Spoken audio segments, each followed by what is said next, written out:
আজকে আমরা যে বিষয় নিয়ে আলোচনা করব তা হলো সাংবাদিকতার সুযোগ।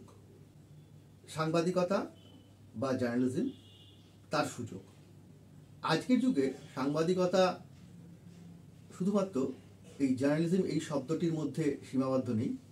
মাস কমিউনিকেশন বলে একটি শব্দ এসছে, যার অর্থ ব্যাপক।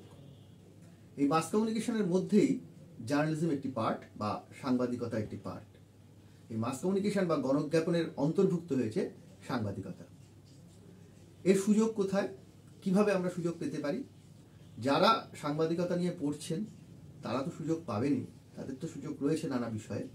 যারা সাংবাদিকতা বা গণজ্ঞাপন বিষয়ে পড়ছেন না, যারা এই বিষয় নিয়ে পড়াশোনা করেন না, তাদেরও সুযোগ রয়েছে কিন্তু সাংবাদিকতা বা গণজ্ঞাপনের কাজ করার। কীরকম সেটা?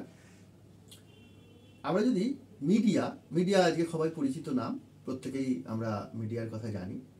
তো মিডিয়াকে যদি আমরা ভাগ করি, তাহলে আমরা আজকের যুগে মিডিয়া হিসাবে প্রথমে পাই প্রিন্ট মিডিয়া বা মুদ্রণ মাধ্যম, অর্থাৎ কাগজ, ম্যাগাজিন, ছোট ছোট পত্রিকা, জার্নাল, এগুলোকে আমরা প্রিন্ট মিডিয়া বা মুদ্রণ মাধ্যম হিসাবে জানি।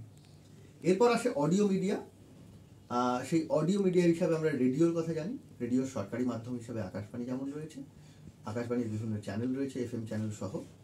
তার বাদ দিয়ে আমরা প্রচুর প্রাইভেট FM চ্যানেল রয়েছে, প্রাইভেট চ্যানেল রয়েছে, যেগুলোতে কাজের সুযোগ থাকছে। এরপরে আসছে অডিও ভিজুয়াল মিডিয়া, অর্থাৎ টেলিভিশন। টেলিভিশনের কিন্তু একটা বড় জগৎ রয়েছে। আর তারপরেও ভিজুয়াল মিডিয়া বা ফিল্মও এই মাস কমিউনিকেশনের একটা বড় বিষয়। এরপরে আমরা যে বিষয়টা আসবো সেটা হচ্ছে নিউ মিডিয়া। নিউ মিডিয়াতেও অনেক রকম কাজের সুযোগ আজকাল বেড়ে গেছে। এবারে মুদ্রণ মাধ্যমে কীরকম কাজের সুযোগ? মুদ্রণ মাধ্যমের মধ্যে প্রিন্ট মিডিয়া অর্থাৎ কাগজে যদি আমরা কাজ করি, কাগজের লেখা, আর কাগজ আজকে শুধুমাত্র প্রিন্টের অপশানে নেই, এখানে অনলাইন কাগজে তৈরি হয়ে গেছে। অর্থাৎ নিউ মিডিয়ার সঙ্গে একটা কনভার্জেন্স, একটা কোলাবোরেশন, একটা টাই আপ, একটা মেলবন্ধন তৈরি হয়েছে। এবং তার ফলে কী হয়েছে, অনলাইন প্রচুর মিডিয়া তৈরি হয়েছে। আজকে যদি কেউ লেখালেখি করেন, তিনি শুধু পশ্চিমবঙ্গ বা ভারতবর্ষের জন্য লিখবেন তা নয়, তিনি সারা পৃথিবীর জন্য লিখতে পারেন।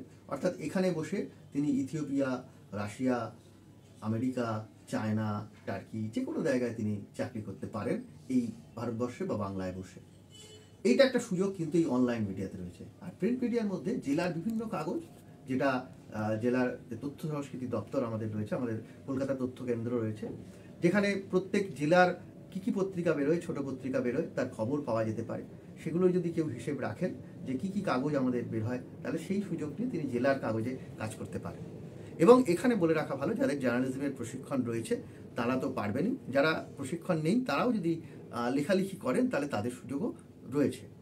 এরপরে রয়েছে রেডিও।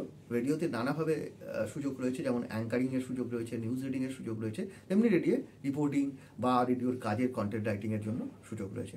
টেলিভিশন চ্যানেলে তো বলার অপেক্ষা রাখে না, যেখানে টেলিভিশন নিউজ থেকে শুরু করে প্রত্যেক জায়গায় কিন্তু কাজের সুযোগ রয়েছে। আর নিউ মিডিয়ার জায়গাটার এখানে প্রচুর পোর্টাল রয়েছে যেখানে কাজের সুযোগ রয়েছে। প্লাস নিজে কেউ পোর্টাল খুলতে পারেন, কেউ নিজে তার ইউটিউব চ্যানেল খুলতে পারেন এবং সেখানে তিনি কিন্তু এই কন্টেন্ট দিতে পারেন। অর্থাৎ কন্টেন্ট বা লেখাটা খুব গুরুত্বপূর্ণ। তিনি কোন বিষয় লিখছেন, বিষয় বিশ্লেষণ, বিষয় সিলেকশন, অর্থাৎ বিষয়কে পছন্দ করা, কোন বিষয়ে তিনি বলবেন বা লিখবেন, সেটা খুব গুরুত্বপূর্ণ। আর যে কোনো পত্রিকার জন্য তিনি যদি নিজে মনে করেন একটি কাগজ তৈরি করবেন, তাহলে তার জন্য তিনি ISSN নম্বর নিতে পারেন, নিয়ে তার লেখা তার কাগজ তৈরি করতে পারেন। 4-5 জন মিলে এই কাগজের ব্যবসা করতে পারেন ছোট ছোট করে।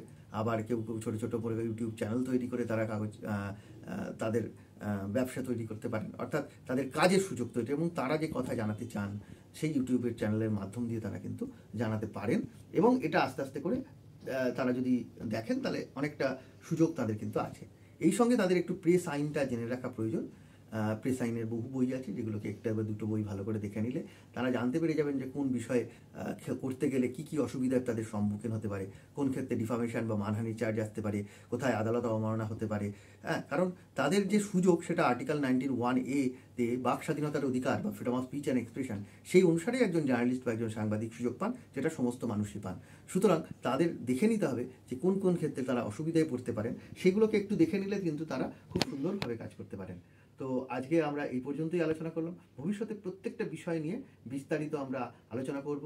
এবং আর একটা দুটো কথা একটু বলে নিই, সেটা হচ্ছে যে জনসংযোগের ব্যাপার রয়েছে, বিজ্ঞাপন বা অ্যাডভার্টাইজিংয়ের ব্যাপার রয়েছে, এবং ফিল্ম তৈরির ব্যাপার রয়েছে।